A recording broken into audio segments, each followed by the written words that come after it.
Salve, Irmandade.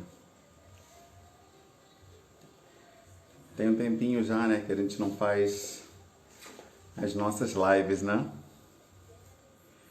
Muitos convites, né, que a gente recebeu. Boa noite, Márcia, tudo bom? Que legal ver você aqui. Carinho muito grande por você. Tudo bem? Quanto tempo, minha irmã? Poxa, nossa, que legal ter sua presença. É muito importante ter essa troca, né? Já faz um tempo que eu não faço lives, né? Eu tô recebendo muitos convites para fazer lives, e acaba eu fazendo lives no canal das pessoas, né? Mas eu fazendo live nossa é algo que não tem acontecido muito, né? São muitos convites, graças a Deus, muito bacana ver a galera procurando a gente, né? Querendo conhecer os Pais Pretos, querendo conhecer a nossa narrativa, do que a gente está falando. Então foram muitas matérias bacanas, muitas pessoas querendo falar com a gente. Uma alegria muito grande de verdade. Assim, eu nunca imaginei que esse interesse, né, fosse crescer tanto. Esse interesse pela pauta da paternidade preta. Tá tudo bem, irmã. Tá tudo bem. Tudo tranquilo. E melhor agora, outro dia eu tava falando numa live, né, que foi uma alegria muito grande te conhecer, porque a gente não tinha, né, nenhum conhecimento, não conhecia você, você não me conhecia, e rolou uma química, assim, incrível, né, e eu fiquei feliz, assim, porque eu sendo cristão, você seguidora de religião de matriz afro, uma coisa espontânea, natural, não foi forçado. Eu gosto muito disso, porque isso mostra que primeiro vem raça, primeiro vem o nosso pertencimento. Então eu fico muito feliz por isso, sabe? Tamo junto, irmão, tamo junto. Pai das pretinhas, vocês foram inspiração para eu tirar do papel meu projeto. É isso aí, meu irmão. Tem que falar de paternidade, de afetividade. E vou te dizer, o interesse é grande. São empresas, são irmãos que precisam, muita gente procurando conversar, trocar ideia com a gente. E é muito legal isso, eu fico muito feliz. E a paternidade, ela é muito profunda. Muito profunda, ela envolve até a nossa ancestralidade, questões que estão muito além, né, do que a gente pode imaginar, muito além do visível, né? A nossa cultura é uma cultura incrível, uma cultura tremenda e tem muito legado, né, à frente disso, por trás disso, e é muito importante que a gente aborde isso, né, porque as pessoas não conhecem, né, não conhecem a noção de paternidade que tem a ver com a nossa origem, com a nossa ancestralidade. A gente fica tentando se encaixar e não consegue, né? A gente tenta entrar num padrão branco de paternidade, né? Falam pra gente o que é ser pai, o que é ser homem, e a gente tenta se encaixar, mas esse padrão que dão pra gente, ele é todo pautado na branquitude. Então eu tenho chamado diferentes pessoas para tratar desse tema tão importante. E hoje a gente vai falar com o nosso irmão Roger Cipó. Deixa eu ver se ele já chegou por aí. Nosso irmão também é muito importante porque ele é Ogã, ou seja, ele exerce já um papel que tem uma visão muito importante no que a gente entende, né, como paternar, né? Então ele vai trocar um pouquinho com a gente sobre essa pauta. Eu acho que a gente precisa conversar sobre isso, a gente precisa falar sobre o que é, né, esse paternar. Essa questão é uma questão que a gente não vê muito na nossa cultura. Geralmente é cada um por si, cada um só quer saber do próprio filho e olhe lá, né?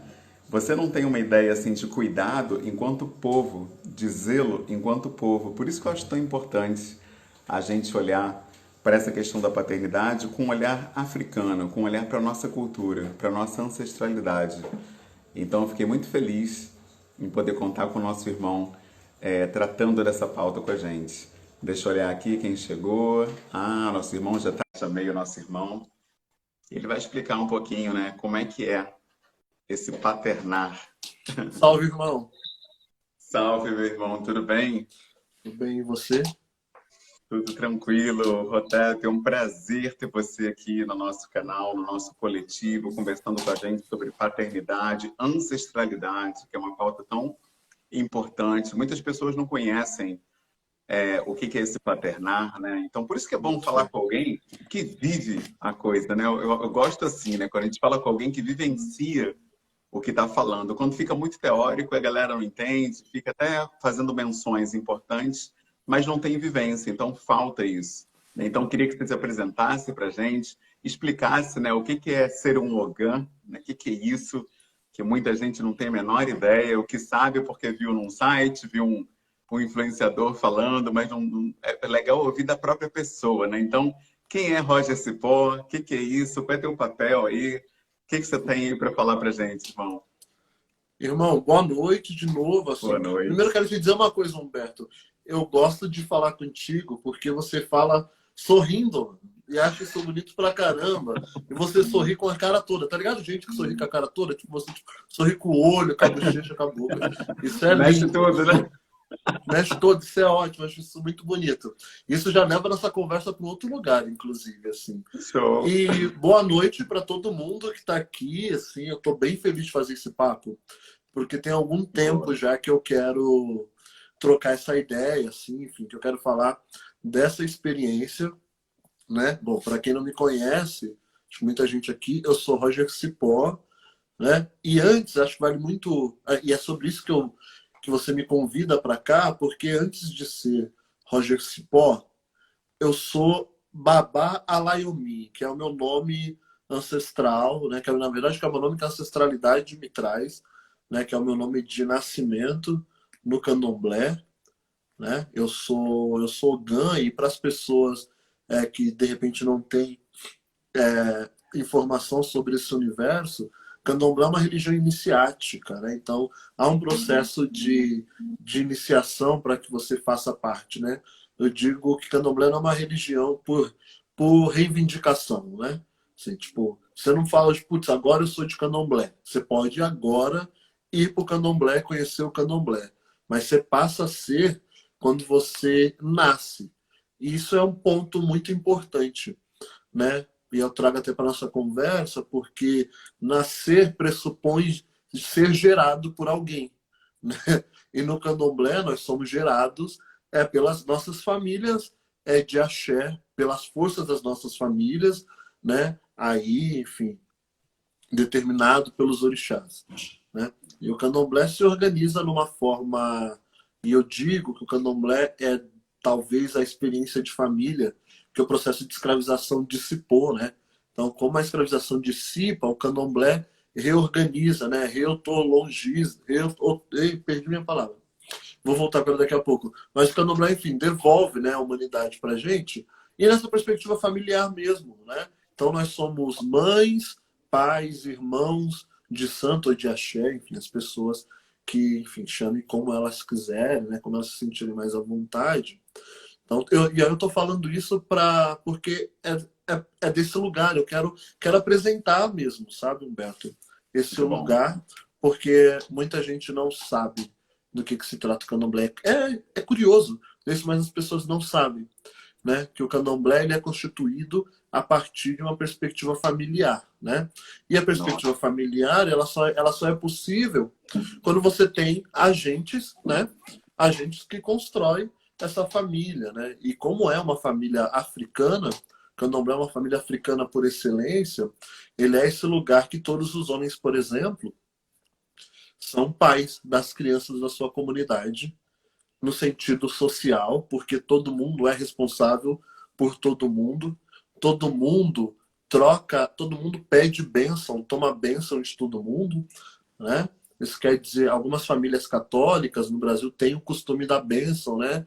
Bença minha tia, bença minha mãe, né? Algumas famílias têm. Curiosamente, a minha família não é uma família católica, mas que eu chamo de católica por osmose, tá ligado? Assim, então, tem até que falar baixo, que minha mãe levantou para ir trabalhar agora.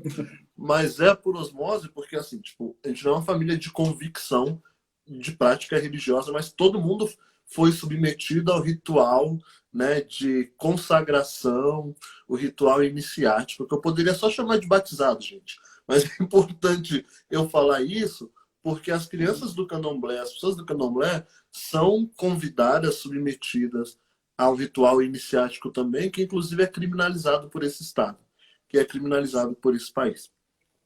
Então, no processo inicial,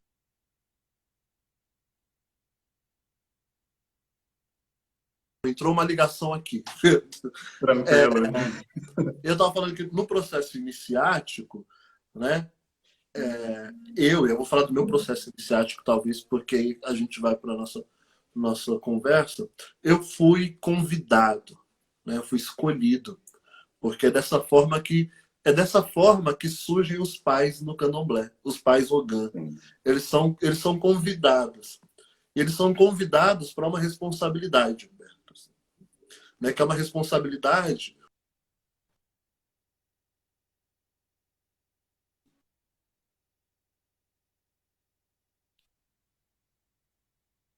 E o irmão deve estar recebendo várias ligações aí. Falar com celebridade é outro nível. Vamos ver se ele consegue voltar.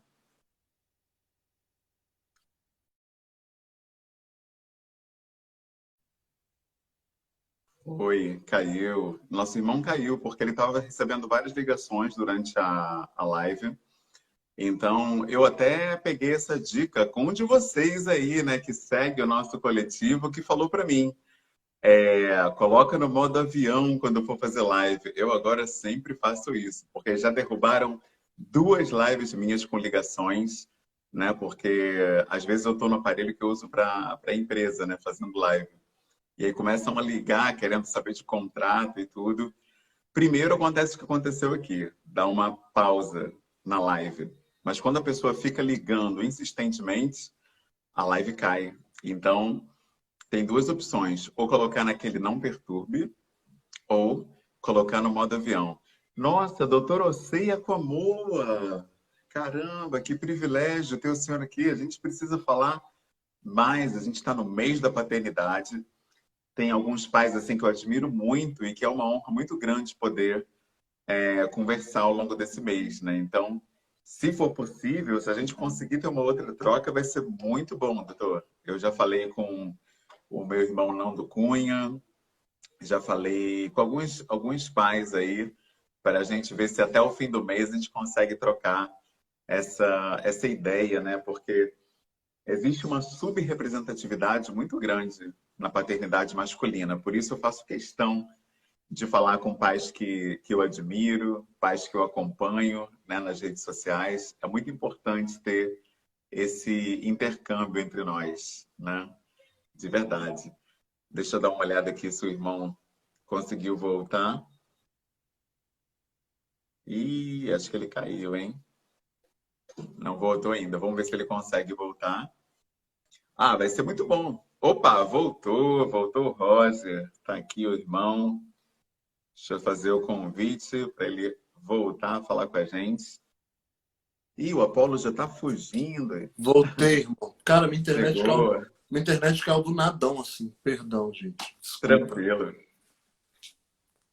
Então, aqui. Então aí tava falando, né, enfim, desse meu processo iniciático, que é como nasce, né, os pais do candomblé. E aí eu quero falar sobre como nascem os pais no candomblé, porque eu penso também que as tradições africanas nessa diáspora aqui, né, todas elas têm organizações familiares e elas podem nos ajudar a construir estruturas mesmo familiares, sociais, né, mais humanizadas, né, que inclusive subverta a lógica que o Ocidente, que o próprio patriarcado determinou para a construção das nossas para a destruição das nossas famílias, né, que se articula, enfim, para construir coisas, inclusive construir coisas no lugar da violência. Então eu estava dizendo que eu fui convidado, né? Porque o Ogã, né? O Ogã é muito curioso. Alguns mais velhos dizem que a palavra Ogã ela pode ser traduzida como chefe, né? Eu gosto quero trazer essa informação para a conversa, assim, né? Que ela pode ser traduzida como chefe. O Ogã, na história do Candomblé, a figura do Ogã, ela nasce primeiro com um papel muito posto, que é o papel da proteção da comunidade, né? É o papel da proteção da comunidade, é o papel é, do prover para essa comunidade, né? É o papel da condução, é o papel do cuidado, né? Tudo isso que a gente pode também colocar no bojo, se a gente pode chamar assim, da paternidade social, né? Você vai Muito dizer bom. isso melhor do que eu, né? Então é para isso que serve o Ogã no Candomblé. E nós temos algumas categorias, não categoria ruim, mas nós temos Ogãs com identidades e papéis diferentes dentro da comunidade, né? Então, eu sou um Ogã que fui convidado, que fui iniciado, que fui preparado, né, para tocar, para conduzir, né? Eu sou Alabê, então acho que as pessoas sabem que o candomblé ele é formado por 3 atabaques, né? A orquestra é formada por 3 atabaques, né? O maior atabaque ele é o atabaque de direito do Alabê, né? São ogãs como eu, que é quem é preparado, escolhido para conduzir o ritual, assim, o Sim. ritual, enfim, do xirê, o ritual do cântico, né? Tudo e o ritual do cântico é o ritual que convoca e que promove a conversa com os orixás, né? Muito bom. Então, tipo, o Ogã Alabê, o que que ele faz? Ele é o cara responsável por convidar o ancestral para a terra. E na presença do ancestral na terra, ele é o cara que vai conduzir. Então, se eu pensar Ogum, vai, que é meu pai e é dono desse dia de hoje, né? Ogum é o orixá da guerra, mas é o orixá da construção, é o orixá da tecnologia, né? É o orixá da possibilidade de transformar e arar a terra, né? Durante o percurso, por exemplo, da minha cerimônia, de responsabilidade dessa figura do Ogã é construir a presença ou acompanhar a presença dessa divindade na Terra. Então, se eu preciso de uma força de Ogum, né, para encorajar a minha comunidade, para ajudar a minha comunidade vencer, sei lá, alguma batalha, né, Sim. para, enfim, para ajudar a minha comunidade, tipo, caçar, eu preciso conhecer a cantiga, o toque que vai conduzir essa energia para esse objetivo. Entende? Então, e se, por exemplo, se eu convido Ogum, e aí Ogum, por ser o guerreiro, por ser essa força de guerra, tá numa energia de alguma violência, de alguma guerra, de alguma adrenalina, é papel desse pai dialogar através do seu atabaque, da cantiga, da reza, da forma que for, dialogar com a divindade para abrandar a divindade. Para dizer, né, em várias cantigas a gente vai dizer, por exemplo, Orixá, que é isso, né? Meu pai, tipo, me veja, não sou eu o inimigo, por exemplo, né? Isso são todos saberes assim que eles são construídos nessa paternidade do candomblé e eles só são construídos porque os mais velhos têm um compromisso muito enfático de educação e de compromisso com a educação.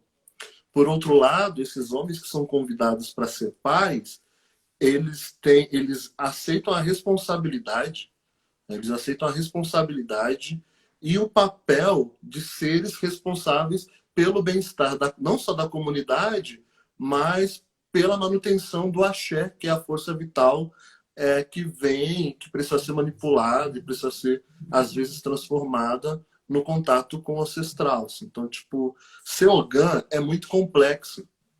Né? E aí, se a gente olhar para cada miudeza, a gente pode falar, tipo, dias sobre isso. Né? Mas se a gente olhar para cada miudeza, assim, tá muito além de ser homens que tocam atabaque ou de ser homens que fazem o sacrifício animal, que é o sacrifício animal que vai alimentar aquela comunidade. Ou seja, né, são homens que estão provendo, né, o alimento para aquela comunidade, ou ser homens que vão proteger mesmo a tua comunidade. Né? Todo candomblé, qualquer pessoa que chegar em um terreiro de candomblé, vai encontrar um homem na porta. Né? Esse homem é responsável por olhar mesmo quem entra e quem sai, por cuidar. Porque na época da repressão, por exemplo, né, os terreiros existindo de forma marginal mesmo, porque posta Sim. à margem dessa sociedade, tocava escondida, né? precisava tocar no meio da mata. Precisava tocar. Por isso, alguns terreiros estão em Salvador, por exemplo. Alguns terreiros estão afastados, estão no meio do mato. A Casa Branca, que é uma casa, né, uma das casas mais antigas, que nasceu no primeiro momento na Igreja da Barroquinha, no centro da cidade de Salvador, precisou ser distanciada, foi removida para o Engenho Velho, né, que é um outro bairro de Salvador, e num período que era mato, o Engenho Velho. Né? E aí, qual que era a referência? Uma casa branca no fundo, no meio do mato. Então, tipo, as pessoas chegavam e via a Casa Branca de longe, mas sempre na porta da Casa Branca tem um homem, né? E esse é o papel do homem, do pai, assim, proteger a nossa comunidade. Enfim, eu vou falando muito, pergunta, vai, irmão, porque aí a gente vai costurando. A pergunta que não quer calar, né? A pergunta que a gente sempre faz quando a gente vê alguém falando com essa deferência da paternidade, falando com esse carinho, com esse afeto sobre esse paternar, né? Automaticamente a gente pensa, pô, esse cara teve um pai incrível. Então a pergunta que a gente sempre faz aqui é: você teve um pai preto presente, meu irmão?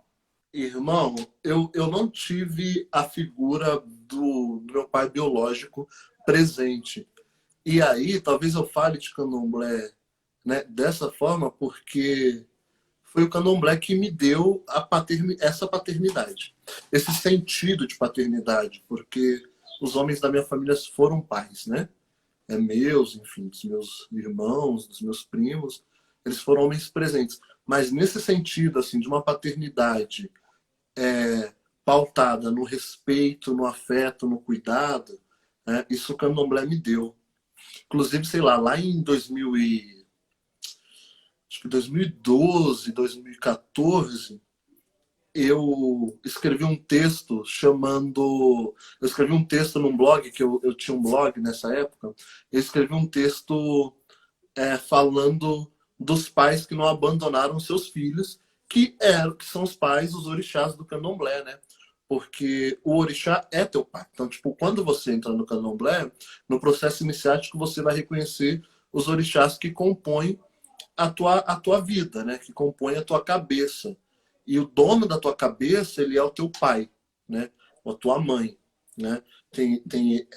É dessa forma que se trata. Teu pai ancestral, tua mãe ancestral. Então, tipo, ter um pai que eu consigo, saca? Tipo, um pai que eu identificava ali, um pai que eu via um cuidado, que era uma vez um sacerdote amigo meu, falou assim para mim, falou assim, pô, eu acho que você criou uma exposição, tem uma exposição fotográfica que chama Afeto, e é uma série de fotos de orixás. Eu até tenho foto delas aqui, eu posso até Que mostrar. legal, não conhecia, Eu cara. vou te mandar depois, mas é uma Com série de certeza, manda fotos sim. de expressão mesmo, de afeto entre orixá e filho de santo. E aí esse sacerdote, esse amigo meu, falou assim, eu acho que você criou afeto para, de alguma forma, materializar as experiências de paternidade ali que você não teve com seu pai biológico. Eu falei, eu também acho. Eu também acho, e na terapia depois eu descobri que era isso mesmo. Assim. E que bom que a gente tem possibilidade de reconstruir isso a partir dessa perspectiva da tradição, assim, né? Que para mim não é religião, não é minha religião, o candomblé, né? O candomblé está num lugar além de religião, assim, tá num outro lugar. E que isso é real, assim, porque a gente está falando de divindades numa perspectiva, orixá é ancestral, é força da natureza. Mas esse ancestral, ele toma forma em corpos, né? Esse ancestral toma forma em corpos, né? Dos eleguns, né? Das pessoas preparadas, iniciadas para receber essas divindades, né? Então, esse lugar da paternidade, ele se materializa. Então, quando eu estou no candomblé, por exemplo, no candomblé, né? E aí eu vejo que Ogum é uma expressão do masculino preto, Oxóssi, Obaluayê, Xangô, Xumaré, Logum-Edé, Ossan, Obatalá, que é meu pai, Oxarian. Essas expressões do masculino, elas tomam forma, né, nos corpos, né, das pessoas, nos corpos masculinos ou nos corpos femininos. Isso não é uma questão, né? Esses corpos são tomados. Quando elas tomam formas, e aí, na prática, toma forma para educar. Não é para não é para ritualizar uma Sim. experiência religiosa. É para educar, é para aconselhar, é para dar algum carinho, é para dar algum conforto, é para celebrar. Assim. Então, isso é muito bonito. Por enquanto, Demais. isso é muito bonito. Muito bom. Eu lembro que você me falou numa conversa que você era Ogã e que Ogã é pai, né? Então, para quem não conhece, né? Para quem não sabe como é esse universo, como é que é se paternar e ser Ogã, assim? Como é que o paternar se manifesta através da posição do Ogã? Você pode dar uma ideia, assim, para quem não conhece, para quem está acompanhando aqui? Claro, assim, no sentido do ritual, é dessas formas que eu falei aqui, né? No, é no garantir essa comunicação com o ancestral, então é suprir, né, dessa forma, é na manutenção, então, por exemplo, o Ogã é o cara que vai para o mato buscar folha para banhar as pessoas no terreiro. É o cara que precisa conhecer de qual folha você precisa. Você está com dor de cabeça? Então tá.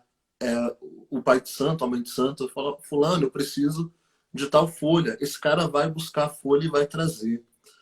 Né? Esse é o papel do Ogã. O Ogã vai construir o terreiro de candomblé, né? No braço mesmo, assim, né? Porque os terreiros de candomblé não têm dinheiro, não são igrejas que contratam, né, as grandes empreiteiras e constroem castelos no meio da cidade, né? Não tem esse trabalho, então é todo mundo na vaquinha e vai construir. Mas o Ogã também tem um papel de garantir o bem-estar da tua comunidade, né? Caramba, então É, ele tem o papel de cuidar mesmo, né? tem um papel de cuidar, assim. Ele tem um papel de cuidar, de garantir o bem-estar da tua comunidade, né? O Ogã tem um papel de, co, de coexistir mesmo com a comunidade, assim, né?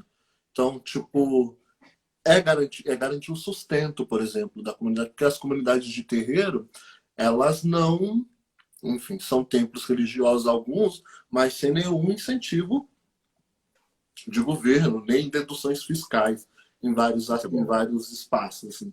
Então, o papel do Ogã, em vários momentos, é garantir que a conta de luz seja paga, né? A conta de água seja paga, que as pessoas, né? Quem precisa, por exemplo, vários momentos, e é uma prática que acontece em muitos terreiros, no meu também, é da gente tirar dinheiro um do bolso do outro para garantir que alguém chegue em casa ou levar para casa, sabe? Ou dar Perfeito. banho nas crianças, né? Mais ou menos, garantir a roupa limpa das crianças, garantir o bem-estar dos nossos convidados, né? Proteger para que, pô, de repente, se a polícia invadir um terreiro de candomblé, né? Ter alguém na porta. E na história dos terreiros tradicionais, esse Ogã na porta, que eu comecei te falando, ele era o cara que avistava a polícia de longe e dava o grito: esconde tudo, vambora. Entendeu? Esconde tudo, vambora. Então, Perfeito. esse é o papel do Ogã, assim, É nos isso. aspectos E sociais. uma coisa que a gente sempre pergunta também, para quem não tem filhos ainda, é se você quer ter, né? Se você deseja ser pai. É meu projeto, né? Meu projeto de. A minha contribuição, na verdade, na sociedade é paternal. Meu projeto de vida é ser pai biológico também, né? Isso motivado pelo candomblé, assim, certamente. Muito Porque bom. eu quero garantir a existência do candomblé, saca? Dar a minha contribuição para a existência. E o candomblé só vai existir se nós, pessoas de candomblé, garantir que as nossas famílias, os nossos descendentes e ascendentes estejam nesses lugares, né? É Perfeito. importante, é E, importante. na sua opinião, assim, o que é um bom pai, assim, que a gente vê, esse mês de agosto é um mês de gatilho tremendo, assim, para quem não teve, né, esse pai, entre aspas, né, presente, que eu também não sei o que é ser exatamente um pai presente. Muitas pessoas ficam até tocadas de falar nesse tema. Então, para você, assim, você tem um ideal, assim, de o que é ser um pai ideal? Ou você não romantiza de nenhuma forma essa posição do pai? Como que você pretende ser, né? Você visualiza isso? Cara, assim, eu tenho uma experiência. paterna, né, Humberto? Assim, então, quando eu tenho responsabilidades com a minha comunidade, com as crianças da minha comunidade, né? Quando eu sou responsável por ensinar meninos mais novos que eu, né, a apresentar o universo dos orixás, ensinar, olha, é essa cantiga aqui, é dessa forma que você tem que tomar bênção dos seus mais velhos, entendeu? Não precisa falar toda hora, tá gritando por quê? Tipo, vem pra cá, entendeu? Não precisa ter pressa. Tudo que um Muito bom. pai ideal, né, sei lá, socialmente falando, tudo que se espera de um pai do ambiente social tá embutido na responsabilidade do ser Ogã, né? Tudo que você pensar, assim. Inclusive discutir sexualidade com os meninos mais novos, por exemplo. Assim. Garantir, por exemplo, que os Ogãs mais novos eles sejam, e que eu também, obviamente, preciso sempre me educar e me educar, sejamos pessoas melhores para a nossa comunidade, tá ligado? Assim, então, tipo, Sim. garantir esse cuidado. Então, tipo, qual é o papel do pai? Assim? Eu penso que, ou pelo menos eu acho que seja importante que o pai, a figura masculina, seja alguém que vá potencializar a existência de outras pessoas, assim, da forma que for, sabe?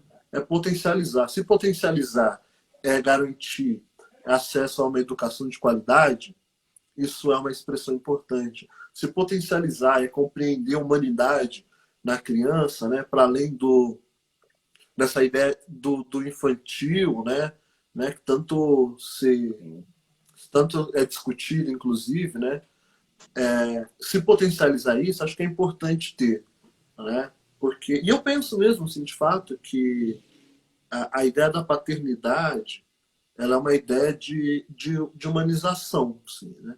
A possibilidade de humanizar o outro, de potencializar.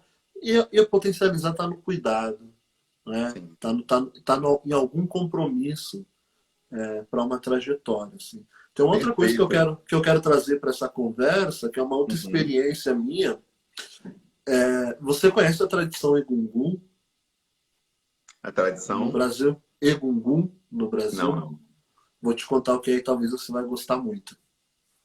Existe no Brasil, né, e que foi a princípio instalada, né, na ilha de Taparica, uma tradição que se chama Babá Egungun, né, que é um culto. Babá quer dizer pai e Egungun quer dizer enfim, aqueles que morreram, os ancestrais. E é um culto formado por homens, basicamente formado por homens, basicamente não, integralmente formado e protagonizado por homens, embora mulheres participem. E esse culto é um culto diretamente de culto, mesmo à ancestralidade masculina. Então é um culto em que a gente reverencia os homens que passaram na nossa vida e na vida da nossa comunidade. Né? É um culto africano, obviamente assim, tem uma origem no Benin, Nigéria, né? E com algumas variações, mas aqui ele foi não é assimilada a palavra, mas ele tem muito, mas isso tem muita influência. Ele é organizado, inclusive, a partir das perspectivas do candomblé, porque Uhum. são homens do candomblé, na maioria, homens de famílias de candomblé ou da tradição Ifá, que são encarregados de cultuar os ancestrais da família, porque a gente entende que a gente não existe sem que os homens que passaram pela nossa vida sejam lembrados, sem que eles sejam reverenciados, sem que eles sejam convidados, inclusive, para o pro processo de educação de todos nós. Assim. Então, é pensar. Assim. Então, estou compartilhando isso com as pessoas aqui, porque eu sou um homem dessa tradição também, assim, desde garoto. E talvez seja isso também que me faz pensar, né, que o processo de paternidade preta, embora a questão biológica seja importante, né, mas ele é um processo ancestral, assim, né? Ele é um processo ancestral que inclusive se algum homem, né, desse ciclo aqui, por algum motivo, desvia desse caminho, outros homens tomam a frente. Então, o ancestral que vem antes toma a frente no que a gente pode chamar de proteção, mas eu chamo proteção de educação. E é uma tradição linda, Humberto. Assim, eu vou te mandar conteúdo sobre. Com certeza, Vou te irmão. mandar Tô conteúdo aprendendo sobre. Assim, muito aqui. é Eu uma sei que a live não tradição. acabou ainda, mas eu já aproveito agora mesmo para te agradecer. Assim, Tamo em junto. 35 minutos já aprendi muita coisa. Já estou Ah, cheio de coisa para escrever aqui quando acabar que essa bom, live, escreva. né? Você vai E gostar. você falou uma coisa muito importante, né? Que uma das formas de se cuidar é garantir uma educação de qualidade, né? E a gente tem visto que no Brasil, infelizmente, a educação não olha a ancestralidade preta, ela demoniza a cultura preta e os pais pretos têm uma dificuldade muito grande com seus filhos na escola. Então, o que é isso quando você fala garantir uma educação de qualidade? Você está se referindo a uma escola particular, a uma escola mais cara? O que é educação de qualidade? Cara, assim, eu penso educação para além da escola, né? Porque a maioria de nós, a maioria das nossas famílias estão precarizadas, né?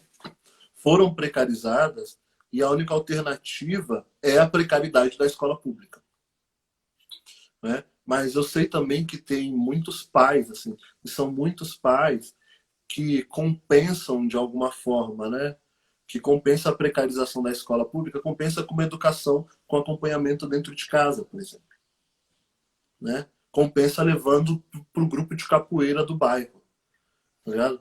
Compensa ensinando a tocar um instrumento, ouvir um samba dentro de casa, né? Compensa isso. E acho que a educação com qualidade é uma educação, para mim, é uma educação em que a presença da figura paterna, né, em que a presença do pai, ela, ela é uma certeza, né? Ela é uma garantia aí. Não só a presença, mas a ação, né? A ação do pai. Eu sempre gosto do exemplo do... Falo disso toda hora, inclusive, do exemplo do Todo Mundo Odeia o Chris, do episódio que o pai... É isso que ele está contando, que o pai tem 2 empregos e o pai sempre diz: te vejo amanhã, te vejo pela manhã, né? E aí o Chris fala: meu pai nunca disse eu te amo, mas dizer que me via amanhã era a forma dele dizer que me amava, né? Então são essas formas, assim. Então acho que para mim tem isso, assim. Eu tenho uma questão, assim, que eu fico pensando, é que por um processo histórico mesmo,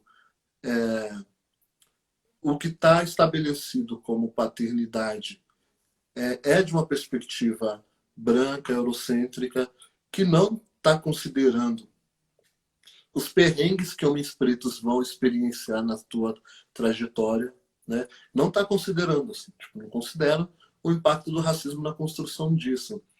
Então se espera essa performance, mas não considera que esses homens não foram nem só educados, mas que eles não têm condições de responder a essa performance como se espera, assim, né? Por uma série de questões, Sim. né? E isso não quer dizer que, e com isso também, de forma alguma, eu estou tirando responsabilidades dos homens, assim, né?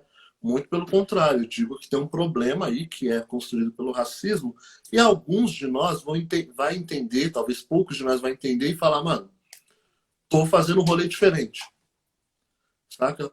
Outros vão, eu falei no Dia dos Pais, assim, até, né, no Twitter, e aí depois eu até pensei: pô, talvez tenha sido muito ríspido com a galera, mas eu falei: gente, pelo menos a gente que tá fazendo essa discussão, não dá pra gente no Dia dos Pais, tipo assim, eu respeito todo mundo, mas não dá pra gente no Dia dos Pais tornar isso uma lixeira pra falar dos perrengues, pra falar: porra, meu pai foi filho da puta mesmo, não sei o quê, porque isso público, na discussão pública, não ajuda ninguém. Não ajuda, saca? Nem te ajuda porque, enfim, é Sim. importante. Todo mundo tem o direito, enfim, de falar, acho, dos seus traumas, mas só falar dos traumas sem pensar um cuidado, uma terapia, um caminho para resolvê-los é fazer desses espaços uma lixeira, né? Porque todo mundo, as pessoas pretas, a maioria, tem experiências meio trágicas né, sobre paternidade. A grande questão é, a gente está fazendo essa discussão, Humberto, assim, não dá para a gente elaborar formas agora, assim, falar, mano, eu tive um... Porra, foi fácil, não foi fácil, não. Como meu pai é mais malandro, eu já entendi qual que é o problema, então vou enfrentar ele e reformar isso. Inclusive, eu escrevi, né, no Twitter, falei, tá, alguns de nós vai ter que sim assumir que o nosso papel é paternar os nossos pais. O nosso papel é isso, assim, bom, já sei que o racismo fudeu a vida do meu pai, né? Então, e aí, se eu já sei isso, porque o candomblé ensina isso. O candomblé fala, bom, se você já sabe cantar cantiga, então o seu papel é cantar cantiga. Mas cantar cantiga diz que você está falando de uma história, você está movimentando uma energia, então você é responsável por essa energia. Então você não pode negligenciar uma informação que você tem. Então, se o Humberto precisa daquela cantiga, né? Porra, o meu papel é falar, irmão, tá aqui, porque sim, os nossos pais são nossos irmãos também, mais velhos, né? Na velhice, os nossos pais serão nossos filhos. É curioso, por exemplo, no candomblé, o meu sacerdote é um homem, né? Meu pai de santo. E eu sou Ogã, né? Ele é meu pai. E eu sou pai do meu pai, Humberto, por quê? Eu sou pai do meu pai porque eu fui escolhido, né, nessa atmosfera toda por Ogum, que é a divindade da cabeça dele, para zelar por ele. Então, assim, então, qual o papel do Ogã? O outro papel do Ogã. Quando o sacerdote, a sacerdotisa, ou as pessoas eu gosto do termo escorporar, né, porque eu acho que o orixá está dentro. Então, quando escorpora e é tomado por essa força, o papel é zelar por essa divindade no corpo dessas pessoas, né? Então, por exemplo, o orixá do meu sacerdote, em algum momento, ou de outra pessoa da casa que recebe o orixá no teu corpo, vai receber o ritual, né? Sei lá, o ritual da oferenda, o ritual sacrifício animal, pelas mãos de um Ogã, né? Pelas mãos de Ogã. E aí, o orixá ensina uma coisa, né? Se o Ogã é quem, além de convidar o orixá, é responsável por fazer a oferenda por orixá. Mesmo que você tenha o orixá, que você receba, que você seja, que você tenha a bênção de receber a divindade no seu corpo, você não é autossuficiente, porque ninguém é. O candomblé também ensina isso, ninguém é autossuficiente. Muito Então, se bom. você... isso é importante pra caramba.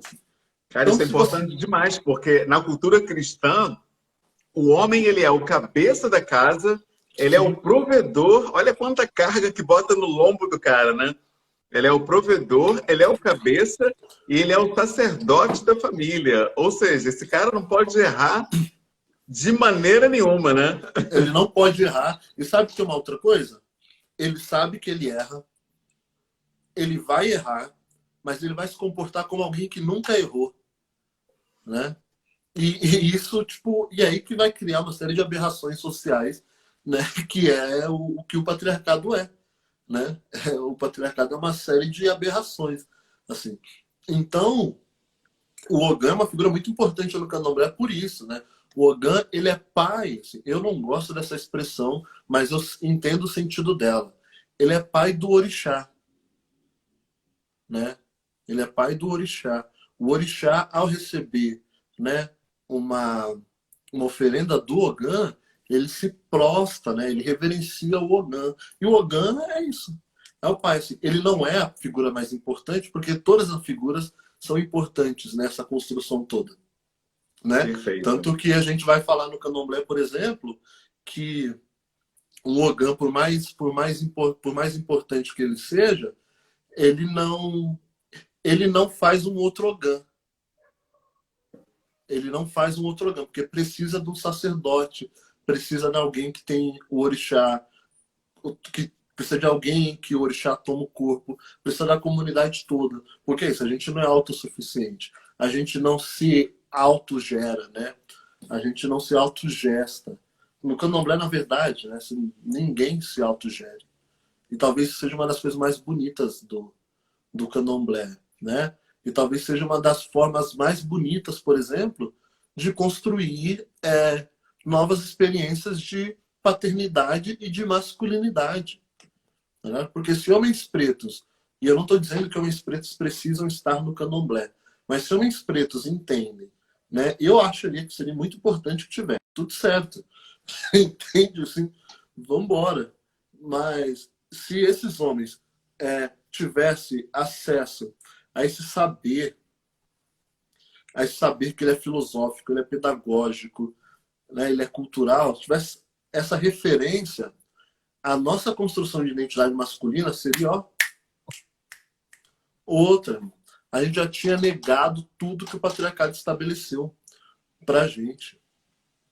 Tá ligado? Não que isso seja perfeito, porque, enfim, as práticas, a gente, embora tudo isso filosoficamente seja lindo, né, a prática social, ela também está atravessada, né? Ela também está atravessada por vários vícios patriarcais, por vários conflitos do Ocidente. Está atravessado. E aí o papel que eu acho, né? E aí é importante entender que a gente pode fazer um trabalho de cuidar disso para eliminar essas violências.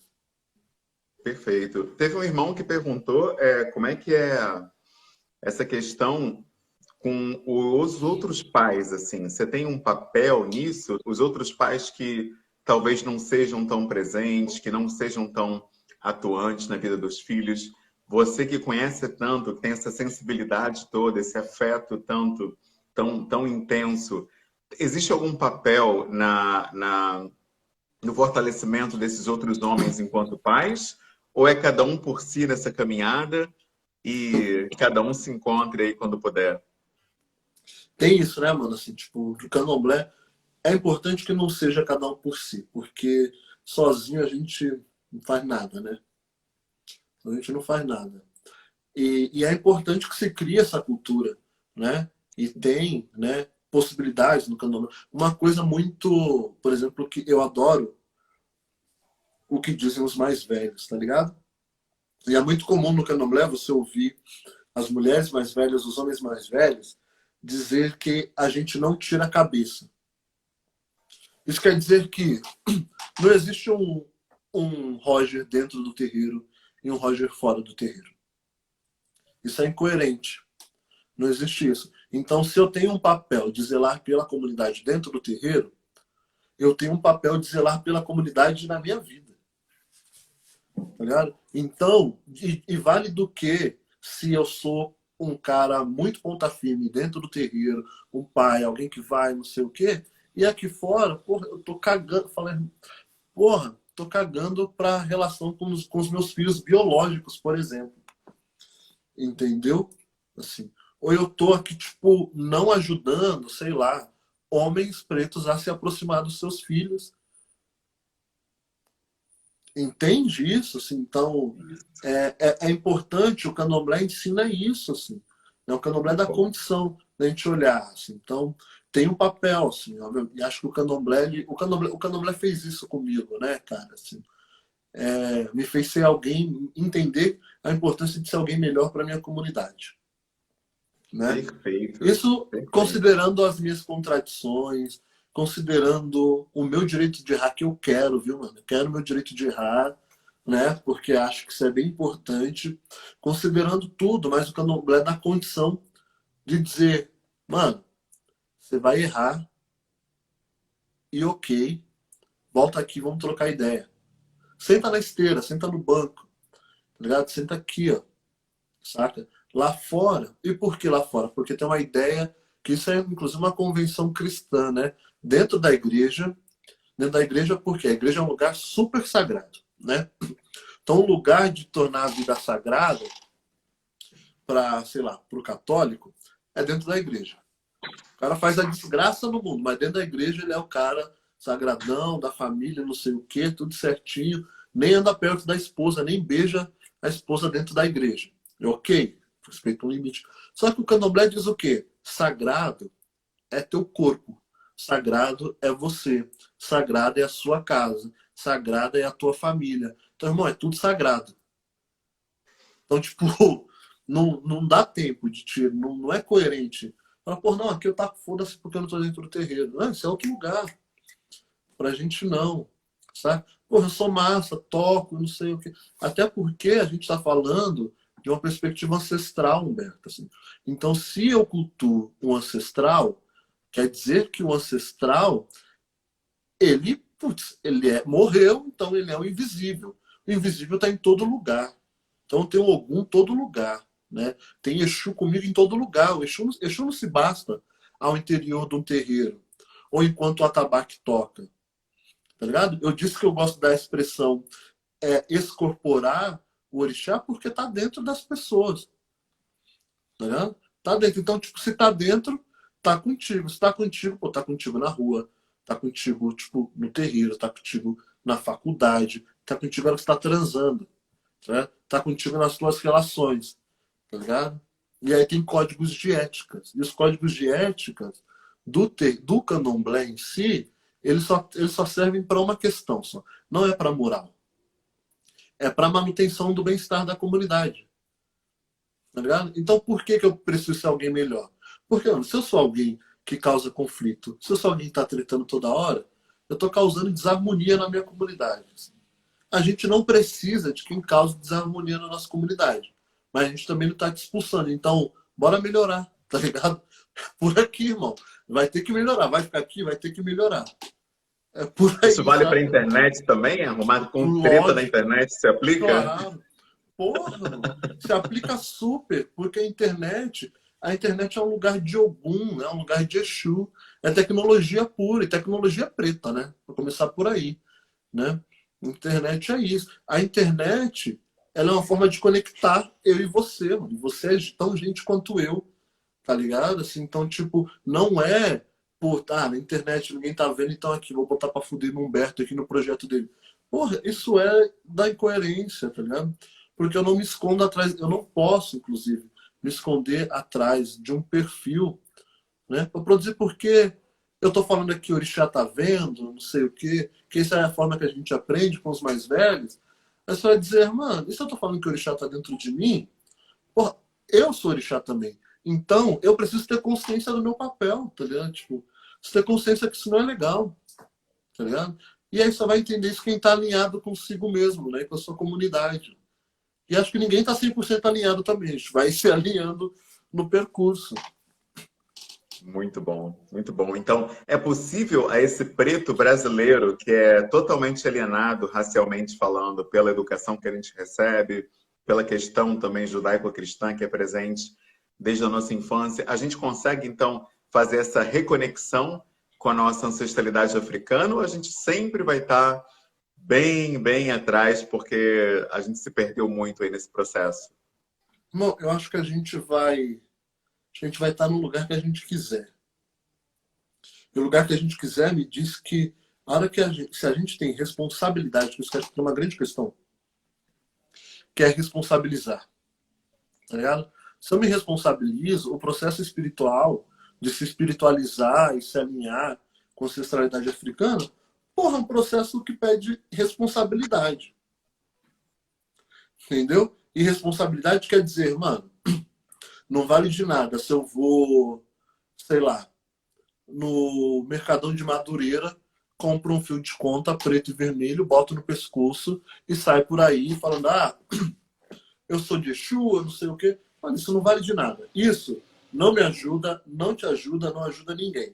Porque assim, você está performando algo e está sendo desrespeitoso ainda, inclusive. É a minha grande crítica às pessoas que fazem isso. Porque você não compra fio de conta. Tá ligado? Porque até um fio de conta subir no teu pescoço é um rolê, tá ligado? É um rolê. E é um rolê que só acontece porque você se responsabiliza com isso. Né? Qual a sua responsabilidade? Chegar no terreiro cedo, ajudar, se vincular à tua comunidade, entender, né, o que é esse universo, entender que você vai aprender no meio do caminho. Você não vai chegar no terreiro hoje, porra, porque você tem um PhD em filosofia africana, né, e um mestrado sanduíche em Harvard em antropologia, que você vai sentar na cadeira. Você não vai sentar na cabeça da cadeira. Nem na mesa você vai sentar. Você vai sentar no chão. E não é porque você é inferior. É porque é no chão que começa o processo de educação. É no chão. As crianças engatinham. Né? Porque a gente está falando de nascer, né? Então você vai começar do começo. Você não começa na ponta. E a grande questão é, quem entender isso vai assumir a responsabilidade de que o meu papel agora, nesse momento, é sentar no chão. E tá tudo bem. O meu papel nesse momento é andar de cabeça baixa. E tá tudo bem. E tem que estar tudo bem mesmo, porque é dessa forma que a gente está se educando. Né? É dessa forma que a nossa educação acontece. E aí tem que assumir, eu acho que é super possível, né? Eu acho que é super possível. Eu sei que tem uma série de forças que nos distraem, mas eu também quero ser crítico de dizer que tem também um descompromisso. Porque tem gente que não quer se responsabilizar. Tem gente que não quer se submeter. Sim. Sabe? Tipo, não quer se submeter. E aí você não tá se submetendo ao cipó, ao meu sacerdote, né, Babá Ogum Tobi. Você está se submetendo ao ancestral que escolheu essas pessoas para alguma missão e que elas estão executando isso por ter chegado antes de você e que pavimentou o caminho para você chegar e que você vai pavimentar para mais pessoas chegar. Então, assim, é entender que você faz parte de algo muito maior. E a gente vai aqui, ó, tá ligado? Sempre vem mais gente. Sempre vem mais gente. Eu sentei no chão, eu andei descalço, eu fiz tudo que precisava fazer. E eu continuo fazendo. Não quer dizer que, tipo, que o meu jogo tá ganho. Não quer dizer que, tipo, assim, de por que não? Assim, o meu sacerdote ainda anda descalço, ainda senta no chão, ainda se dobra, ainda toma bênção dos homens e das mulheres mais velhas. Porque a gente sempre vai ter alguém mais velho do que a gente. Tá ligado? Inclusive, a hora que a gente morrer. Porque quando a gente morre, a gente nasce para a vida ancestral.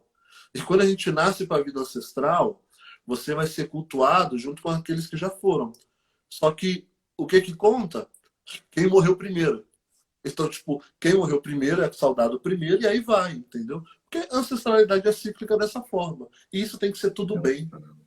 Perfeito, muito bom. Bom, a gente só tem 3 minutos. Uma irmã Cara, deixou uma eu falo a pergunta. beça. Uma irmã perguntou se tem algum livro sobre ancestralidade ou o caminho não é racional, não é leitura, tem que ir lá para o terreiro. Como é que é isso? Como é que a gente Olha, aprende assim, isso? eu tenho muito medo de indicar livros para entender ancestralidade, porque não está no livro, né? Não está no livro. Mas tem um livro que eu gosto muito, que é o Terreiro Nagô, uma história de um terreiro Nagô. Eu tenho que vai ficar difícil pegar. Uma história de um terreiro Nagô, que é um livro do mestre Didi. Né? E ele conta, enfim, ele conta, enfim, experiência da família, né? Da família do Pofonjá. Enfim, é um livro bonito, assim, eu sugiro. Legal. Mas tem que mudar a lógica também, porque não tá no livro, assim. Tá no livro, gente, assim. Às vezes é bem importante que as pessoas, inclusive, vá para o candomblé entendendo que, tipo, não tenta sistematizar isso não, tá ligado? Não tenta sistematizar isso não. Tipo, porra, não vem. Não deu certo. Não deu certo com Prandi, Reginaldo Prandi, que escreveu Mitologia dos Orixás, que é, tipo, uma fantasia, tá ligado? Porque é uma fantasia. Não deu certo com o Pierre Berger, que embora tenha uma produção importante, que, enfim, ajudou muita coisa, mas, porra, não deu certo. Porque as pessoas optam. É mais fácil ler um livro do que passar 10 anos sentado no chão. É fácil, tá ligado? Poxa, vai cair a live. A gente vai Pô, meu bater esse irmão, te papo em outro agradeço momento. muito, meu irmão. De Eu que te verdade. Obrigado agradeço. por essa aula, cara. Te agradeço. Tamo Tamo junto, mano. Um junto. beijo em você e na família, Valeu, cara. nos pais Beijão. pretos. Obrigado. Tamo juntão. Muito obrigado, viu, Tamo gente? junto. Tchau, tchau. Valeu.